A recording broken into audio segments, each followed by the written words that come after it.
And so Solomon and the spirit of Talul made up stories about Saul, and it was easy to make the stories up and for them to be believed, because it had been about 100 years between when Saul was made king and when Solomon put Saul's history in writing.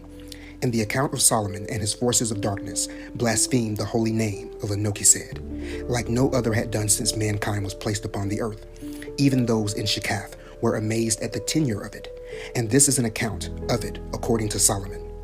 Saul was commanded by God through the prophet Samuel to take complete vengeance for God on the Amalekites concerning a rumor that was more than 400 years old.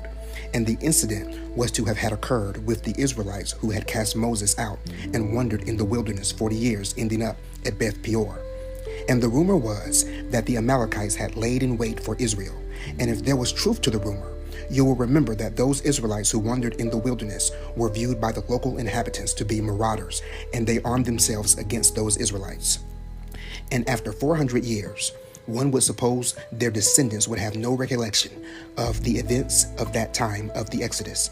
And thus, Saul was said to be commanded by God to utterly wipe out all the descendants of the Amalekites and take revenge for God. And Saul must kill them all, every man, woman, child, suckling baby, and all their animals, and bring them into extinction. And all of this to be done by the children of Jacob, who said on his way home from Haran, "Go forward gently for the sake of the women and children." And I wondered to myself upon hearing this, why they thought that God had to wait so long, seeing he was said to wipe out a large army of Babylonians in a single day with sickness. But it was said that Saul didn't do enough killing.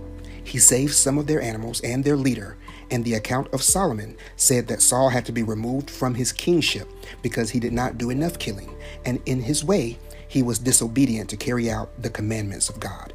And the prophet who had relayed these commandments asked for the remaining leader of the Amalekites to be brought before him, and he came and pleaded for his life. And their prophet of God killed him and cut him in pieces right before all the people. And the real horror of this account is that because of Solomon's writings, it became scripture defining the concept of Anokised, which would follow Israel until the emergence of the third flame. And the heavens and earth shook in their immense grief over the trauma done to the holy name.